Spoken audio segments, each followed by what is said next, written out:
নাসিরনগরে মাহফিলে উপজেলা বিএনপি সাধারণ সম্পাদকের বক্তব্য। প্রতিবেদক এম মামুন খান, নাসিরনগর, ব্রাহ্মণবাড়িয়ার নাসিরনগর উপজেলা সদর ইউনিয়নের নাসিরপুর বরপাড়া এলাকাবাসীর উদ্যোগে আয়োজিত এক বিশাল ওয়াজ ও দোয়া মাহফিল সম্পন্ন হয়েছে।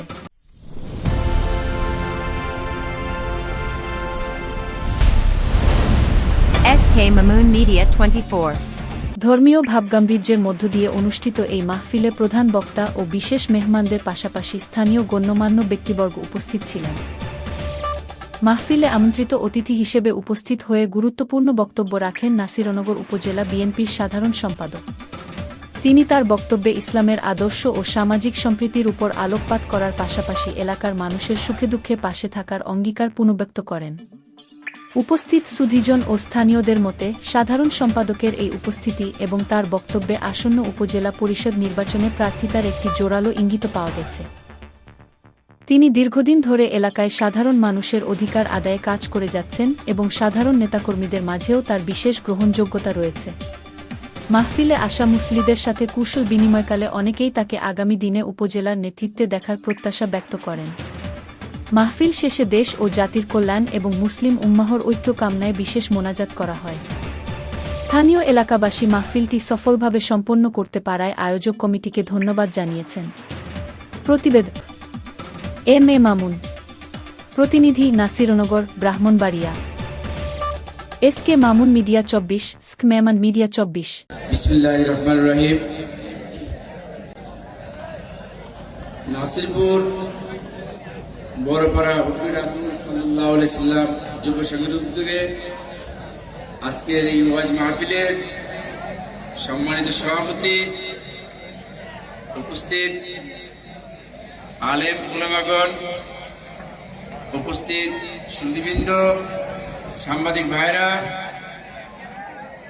এবং সামনে উপবিষ্ট যুবক ভাইরা, আমার এলাকার মুরব্বিয়ান, মা ও বোনেরা, আসসালামু আলাইকুম ওয়া রাহমাতুল্লাহি ওয়া বারাকাতুহু।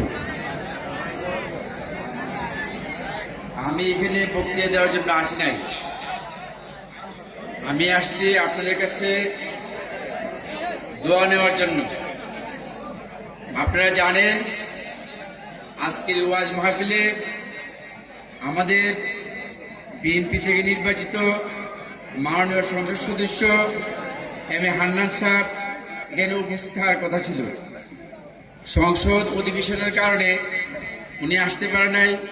উনি আপনাদেরকে সালাম দিয়েছেন এবং সকলের নিকট দোয়া চেয়েছেন।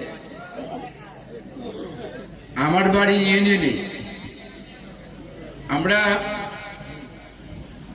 এতক্ষণ আমি বসে হুজুরের ওয়াজ শুনতেছিলাম।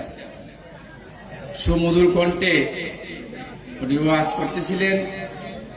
আসলে ওয়াজ শুনতে হইলে ওয়াজ নিয়ে একটা সামনে বসতে হয়, তাইলে ওনার চেহারাটা দেখা যায়, মনের ভাবটা আদান প্রদান করা যায়।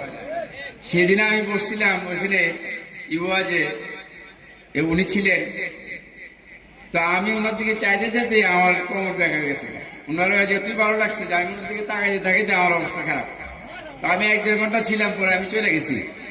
তা আজকে উনি খুব সুন্দর বক্তৃতা দিচ্ছেন। উনি যে বার্তাটা আপনি আমাকে দিয়েছেন, এই বার্তাগুলি আমাদেরকে পালন করতে হবে। আমরা ওয়াজে আসি, মাঠে বসলে পরে ওয়াজিনের আমরা ওয়াজ করলে পরে আমাদের মনটা নরম হয়।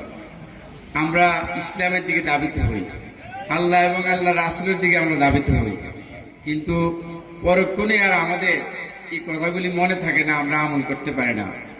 আমি চাইব হুজুর যিনি ওয়াজ করেছেন ওনার কথাবার্তাগুলি যদি আমরা 2-1 আমল করি, ইনশাল্লাহ আমাদের সমাজের ব্যক্তিগত জীবনে, পারিবারিক জীবনে আমাদের অনেক পরিবর্তন আসবে ইনশাল্লাহ। তো এত আমার এই নাসিরনগর সদর ইউনিয়নে এই প্রজেক্টর লাগাইয়া এত বড় ওয়াজ মাহফিল আমি আর দেখি নাই কখনো। আমি চাইব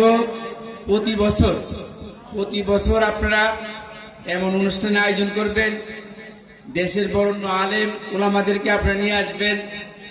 আমরা ওনাদের কাছে আল্লাহ এবং রাসূলের কথা শুনবো, আমরা অনুপ্রাণিত হব আল্লাহ এবং আল্লাহ রাসূলের দিকে। আমরা এখানে আসছি এখানে বক্তা অনেক সুন্দর সুন্দর কথা বলেছেন। আমি চাইবো এই যুব সমাজের কাছে এবং এখানে আমরা যারা আছি, যে বক্তারা এখানে ওয়াজ করবেন ওদের কাছে আমরা অনুরোধ, উনি রাষ্ট্রবিরোধী কোনো কথাবার্তা বা উস্কানিমূলক কোনো কথাবার্তা যেন আমরা না বলি এবং আমরা যেন এই দিকে দাবিত না হই।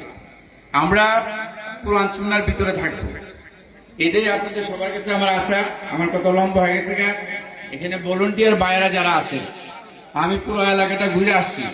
এখানে পর্দার আড়ালে আমার মা বোনরা আছে, ওইদিকে আপনারা খেয়াল রাখবেন এবং প্যান্ডেল দিয়ে খেয়াল রাখবেন, যাতে অনুষ্ঠানটা আগামী বছর সুন্দর সুষ্ঠুভাবে করা যায়। এই জিনিসটা খেয়াল করে আপনারা সুন্দর সুষ্ঠুভাবে পরিচালনা করবেন। আজকে যিনি আয়োজক, যে যুব সংঘের উদ্যোগে এত সুন্দর মাহফিল করার জন্য উপজেলা বিএনপির পক্ষ থেকে, আমার ব্যক্তিগত পক্ষ থেকে সবাইকে ধন্যবাদ জানিয়ে আমার বক্তব্য আমি শেষ করছি। আসসালামু আলাইকুম ওয়া রাহমাতুল্লাহি ওয়া বারাকাতুহু। সবাই ভালো থাকবেন, ধন্যবাদ।